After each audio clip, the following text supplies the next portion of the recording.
မင်္ဂလာပါခင်ဗျဒီနေ့မှာတော့ဘဝမှာအခက်ခဲတွေနဲ့ရင်ဆိုင်နေရသူတိုင်းအတွက်စိတ်ခွန်အားသစ်တွေကိုပေးစွမ်းနိုင်တဲ့စာအုပ်ကောင်းတစ်အုပ်ကိုပြောပြပေးချင်ပါတယ်အဲ့ဒီစာအုပ်ကတော့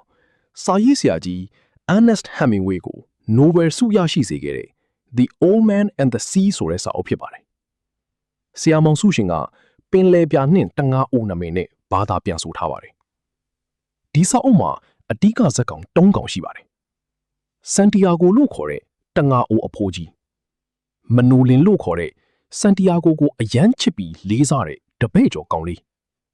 ဆန်တီယာဂိုဖမ်းမိတဲ့အေယာမမာလင်ငါကြီးပါဇလန်အချင်းကကျူးဘားနိုင်ငံကကမ်းခြေရွာကလေးတစ်ရွာမှာအခြေတည်ထားပါတယ်ဇလက်ကတော့ဆန်တီယာဂိုလို့အမည်ရတဲ့တငါအိုကြီးတူပါသူဟာငါးမရတာ84ရက်တိုင်ရှိနေပါပြီတငါတွေကြောင်းမှာတော့သူ့ကိုကမ်းအရန်ဆိုးသောသူလို့တောင်တတ်မှတ်ကြရကြပါတယ်သူ့မှာမနိုလင်ဆိုတဲ့တပည့်လေးတစ်ယောက်ရှိပါတယ်ဒီကလေးဟာအဖိုးအိုကိုချစ်ခင်ကြည်ညိုပေမဲ့84ရက်တိုင်ငါးမရတဲ့အခါမှာတော့ကလေးရဲ့မိဘတွေကကံကောင်းတဲ့တခြားလှီတစ်စီးစီမှာပဲငါးဖမ်းဖို့အတင်းအကျပ်ခိုင်းစေခဲ့ပါတယ်ဒါပေမဲ့မာနိုလင်ဟာအဖိုးအိုရဲ့အဝိအစားတောင်နဲ့ငါးဖမ်းကိရိယာတွေကိုအမြဲကူညီပေးပြီးအားပေးခဲ့ပါတယ်အဖိုးအိုဟာအသက်ကြီးပြီးအားအင်ချိနဲ့နေပေမဲ့သူ့ရဲ့မျက်လုံးတွေကတော့ပင်လယ်ပြားရောင်လိုပဲတောက်ပနေစေအရှုံးမပေးတဲ့စိတ်ဓာတ်တွေကိန်းအောင်နေစေပါ85ရက်မြောက်နေ့မှာတော့သူဟာဒီနေ့ငါးကြီးတစ်ကောင်လို့ရအောင်ဖမ်းမယ်ဆိုတဲ့တန်ဋိဌာန်နဲ့ပင်လယ်ပြင်ထဲကိုတယောက်သေးဝီးဝီးလန်လန်စွန့်စားထွက်ခွာလာခဲ့ပါတော့တယ်အဖိုးအိုဟာပင်လယ်ကွေ့ရဲ့အဝေးဆုံးတနေရာကိုရောက်တဲ့အခါမှာတော့သူ့ရဲ့ငါးများချိတ်မှာအလွန်ကြီးမားတဲ့ငါးကြီးတစ်ကောင်မိပါတော့တယ်အဲ့ဒီငါးကတော့ပေါင်1500ကျော်အလေးချိန်ရှိတဲ့မာလင်ငါးချီပါဒါပေမဲ့ဒီငါးကြီးဟာလွယ်နဲ့အဖတ်မခံပါဘူးသူဟာအဖိုးအိုရဲ့လှီကလေးကိုပင်လယ်ပြင်လေးကို3ရက်တိုက်တိတ်ယူတိုက်ဆွဲခေါ်သွားခဲ့ပါတယ်ဒီနေရာမှာအဖိုးအိုနဲ့ငါးကြီးကြားကတက်လုံးချင်းပြိုင်ပွဲစိတ်တက်ချင်းပြိုင်ပွဲကစတင်ပါတော့တယ်အဖိုးအိုရဲ့လက်တွေကကျိုးစထိပြီးပေါက်ပြင်းနေတယ်ခန္ဓာကိုယ်ကလည်းနွမ်းနေတယ်ဒါပေမဲ့သူကငါးကြီးကိုငှက်ညီလေလို့တလီတစားခေါ်ဆိုရင်သူ့ကိုယ်တိုင်လည်းအရှုံးမပေးပဲတိုက်ပွဲဝင်ခဲ့ပါတယ်စာရေးဆရာကြီးဟမ်မင်ဝေးကတဘာဝတရားနဲ့လီသားတို့ရဲ့ဆက်နွယ်မှုကိုတရုပ်ဖော်သွားတာအလွန်လှပပါတယ်အဖိုးအိုကငါးကြီးရဲ့ဂုံတိတ်ခါကိုလီးစားသလိုသူ့ရဲ့ပင်ပန်းဆင်းရဲမှုတွေကိုလည်းအန်တူးရင်းနောက်ဆုံးမှာတော့ငါးကြီးကိုလှန်စွတ်နဲ့အောင်မြင်စွာတတ်နိုင်ခဲ့ပါတယ်ငါးကြီးရဲ့ခန္ဓာကိုယ်ဟာလှေထက်တောင်ပိုရှည်ပြီးကြီးမားလာပါတယ်အောင်ပွဲခံပြီးအဖိုးအိုလှေကိုကမ်းဘက်ကိုဥပီပြန်လာတဲ့အခါမှာတော့ဒုတိယရန်သူကပေါ်လာပါတယ်အဲ့ဒါကတော့ငါးကြီးစီကထွက်တဲ့သွေးနံ့ကိုရပြီးလိုက်လာကြတဲ့ငမန်းအုပ်တွေပါပဲအဖိုးအိုဟာအလွန်ပင်ပန်းနေတဲ့ခြားကငမန်းနီကိုရရလက်နက်နဲ့အစွမ်းကုန်ခုခံခဲ့ပါတယ်ငမန်းတစ်ကောင်ပြီးတစ်ကောင်ကိုတတ်နိုင်ခဲ့ပေမဲ့ငမန်းအကြီးအတွက်ကများလုံးတာကြောင့်သူ့ဖမ်းလာတဲ့မာလင်ငါးကြီးရဲ့အသားတွေဟာတဖြည်းဖြည်းကိုက်ခဲခံရပြီးပျောက်ကွယ်သွားပါတော့တယ်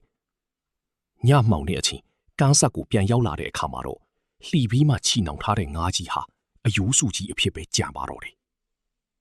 တရွာလုံးကတငါးတွေဟာအဖိုးအိုဖမ်းလာတဲ့ငါးကြီးရဲ့အယိုးစုကြီးကိုကြည့်ပြီးအံ့ဩမှင်တတ်သွားကြပါတယ်အဖိုးအိုကတော့ဘာမှမပြောနိုင်ပဲသူ့ရဲ့တေးကလေးထဲမှာအိပ်ပျော်သွားခဲ့ပါတယ်မာနိုလင်ကတော့အဖိုးအိုရဲ့တန်ရာရထားတဲ့လက်တွေကိုကြည့်ပြီးဝမ်းနေပူဆွေးစွာငိုကြွေးရင်နောက်ဆိုအဖိုးနဲ့ပဲငါးဖမ်းထွက်တော်မေလို့ဆုံးဖြတ်ချက်ဖြတ်လိုက်ပါတယ်ဒီစာအုပ်မှာဆန်တီယာဂိုလို့ခေါ်တဲ့တငါအိုအဖိုးကြီးကမလျှော့သောဇွဲလုံလာနဲ့လူသားတစ်ယောက်ရဲ့တိတ်ခါကိုကိုစားပြုပါတယ်မနိုလင်ကောင်လေးကတန်ရောစင်တဲ့ဂယုဆိုင်မှုမျိုးဆက်တစ်တွေရဲ့တင်ယူလိုစိတ်ကိုပြသပါတယ်မာလင်ငါးကြီးဟာရန်သူထက်စိန်ခေါ်မှုတစ်ခုဒါမှမဟုတ်ဂုံတိတ်ခါရှိတဲ့ပြိုင်ဘက်တစ်ခုကိုပုံဖော်ထားတာပါဒီစာအုပ်ကနေကျွန်တော်တို့ရရှိနိုင်တဲ့အဓိကသင်ခန်းစာတွေကတော့ဘယ်တော့မှအရှုံးမပေးတဲ့စိတ်လူဟာဖြက်စီးခံရနိုင်တယ်